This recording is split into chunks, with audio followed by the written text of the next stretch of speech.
हरिओम. लाओत्सेचा ताओबोध. योगदास श्री जयगणेश जोशी यांचे प्रवचन. निर्विवाद. लाओत्से सांगतो की ते कोणाशीही संघर्ष करत नाहीत आणि त्यामुळे त्यांच्या विरुद्ध कोणी संघर्ष करत नाही. वादविवाद घालून कोणाचेच भले होत नाही. यास्तव निर्विवाद जीवन जगावे. वाद याचा अर्थ मतभिन्नता. मते पटत नसतील तर ज्याने त्याने आपापला रस्ता पकडावा. कोणीही आपल्या मताचाच आग्रह करू नये. ज्याला त्याला व्यक्ती स्वातंत्र्य आहे. अध्यात्म हा अनुभूती घ्यायचा प्रांत आहे. येथे व्यक्तिगत मतांना मुळीच थारा नाही. जेव्हा योगी सांगतात की नित्य नियमित योगासने करावीत, प्राणायाम करावा, ओंकार करावा, जप करावा, ध्यान लावावे इत्यादी, तेव्हा यात वाद होण्याचा प्रश्नच नसतो. ज्याला हे पटेल त्याने ते अनुसरावे. ज्याला याची प्रचिती येईल त्याने ते त्याला वाटल्यास सुरू ठेवावे.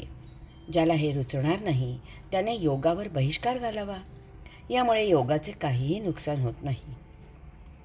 अन्न, वस्त्र, निवारा यावर कुटुंब, राज्य, देश, जग किती वेळ खर्च करते याचा ज्याचा त्याने विचार करायचा आहे.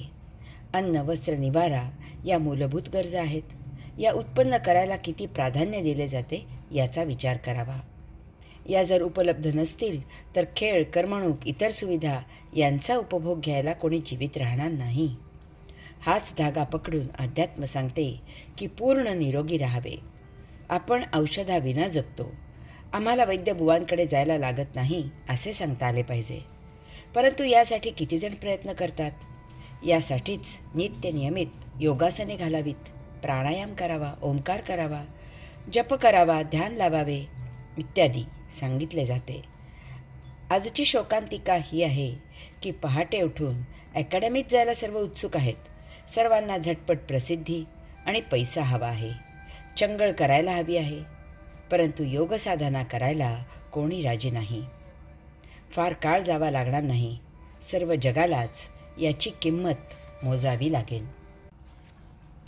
योगी कोणावरही टीका करत नाहीत. ते समाजातील अपप्रवृत्ती सांगतात.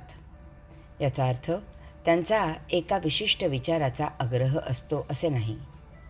ज्यांना मान्य असेल त्यांनी विचार करावा इतकाच त्यांचा उद्देश असतो. ज्यांना पटेल, रुचेल त्यांनी त्याप्रमाणे आचरण करावे. ज्यांना पटणार नाही त्यांनी ते सोडून द्यावे. योगी जेव्हा राजकारणावर मतप्रदर्शन करतात तेव्हा ते भ्रष्ट होतात. अशी अनेक उदाहरणे घडलेली आहेत. आजही भारतात काही योगी राजकारण करू इच्छितात असे दिसते. एकतर ते योगाला कंटाळलेले आहेत किंवा ते कधीही योगी नव्हते. त्यांनी सरळ राजकारणात प्रवेश करावा हे उत्तम. अध्यात्म सांगते की जर राज्यकर्त्यांनी मत विचारले, सल्ला विचारला, उपदेश करायला सांगितला तरच योग्यांनी, महंतांनी मत व्यक्त करावे, सल्ला द्यावा, उपदेश करावा. पूर्वी राजाने उपदेशाची विनवणी केली तरच ऋषीमुनी उपदेश करत असत. अन्यथा ते आपल्या आश्रमात योगविद्यादानात व्यग्र असत. संघर्ष टाळावा. या 22व्या प्रकरणाचा आणि या दोन्ही ओव्यांचा समारोप करताना लाओत्से पुन्हा ओवीच्या सुरुवातीला सांगितलेला मुद्दा सांगत आहे की पूर्वजांनी सांगितलेले हे खरोखरच सत्य नाही का, की सहकार्य करणे म्हणजे संपूर्ण वाचवणे आहे. अशा प्रकारे त्यांची काळजी घेतली जाते आणि त्यामुळे लोक त्यांची पूजा करतात. संघर्ष करून प्रश्न सुटत नाहीत. कदाचित संघर्षाने प्रश्न आणखी गुंतागुंतीचे होतात. लाओत्से सांगतो की पूर्वापार आपले ऋषीमुनी हेच सांगत आले आहेत की संघर्ष टाळावा. त्यासाठी सहकार्य करावे. त्यायोगे वादविवाद टळतील. समजुतीने घ्यावे. वाद घालून कोणाचेही कधीही भले होत नाही हा इतिहास आहे. 2 जणांच्या भांडणात नेहमी तिसराच लाभार्थी ठरतो आणि वाद घालणारे ते दोघेही भिकेला लागतात. यासाठी पृष्ठ 147 वरील 22.1.2 येथे दिलेला संघर्ष याचा अर्थ नीट समजून घ्यावा. म्हणजे या ओवीबद्दल गैरसमज होणार नाही. आपण फक्त स्वतःशीच संघर्ष करू शकतो. लाओत्से सहकार्य करावे या मताचा आहे. तेही आपण स्वतःशी करायचे आहे. यासाठी पृष्ठ 164वरील 22.1.13 हा लेख पुन्हा वाचावा. लाओत्सेचा उपदेश समजून घ्यावा. तो सांगतो की ते स्वतःला प्रकट करत नाहीत आणि म्हणून ते प्रकाशमान होतात. ते स्वतःला सिद्ध करत नाहीत आणि म्हणून ते खूप सुप्रसिद्ध होतात. ते स्वतःची बढाई मारत नाहीत आणि म्हणून लोक त्यांना श्रेय देतात. ते स्वतःचा गर्व करत नाहीत आणि म्हणून लोक त्यांचे नेतृत्व स्वीकारतात.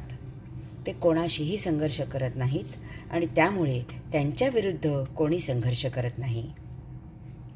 योगी अव्यक्त असतो, मौन असतो, तो एकांत प्रिय असतो.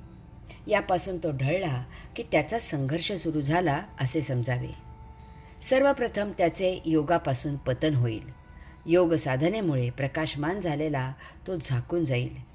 अध्यात्मामधून त्याचे अधःपतन होऊन तो सर्वसामान्य भौतिक जन होईल. साधकांमुळे सहजाचरणाने त्याला मिळालेली प्रसिद्धी, श्रेय, नेतृत्व संपुष्टात येईल. त्याचा सर्वांशी संघर्ष सुरू होईल. त्याची शांती केव्हाच ढळेल. तो योगी राहणार नाही. अर्थातच हे व्हायला काही अवधी जावा लागेल. येथून पुढे त्याला स्वतंत्र संघर्षाला तोंड द्यावे लागेल. इतर योगी त्याला जवळ करणार नाहीत आणि जनताही त्याला जवळ करणार नाही. त्याला जवळ करणारे भेटतील ते पक्के राजकारणी असतील. ते त्याचा प्रभाव असेपर्यंत त्याला नाचवतील. त्याचा राजकीय लाभ उठवता आला तर उठवतील. तोपर्यंत ते त्याला खूप मानसन्मान देतील. परंतु एकदा का त्याचे अध्यात्म आणि भौतिक असे दोन्हीकडे घसरण होऊन पतन झाले की राजकारणी त्याला खड्यासारखे दूर करतील. तो सर्वस्व गमावून बसेल. योग नाही आणि भोग नाही, सर्वच गेले. यास्तव संघर्ष टाळावा, सहकार्य करावे आणि संपूर्ण वाचवावे. हरि ओम.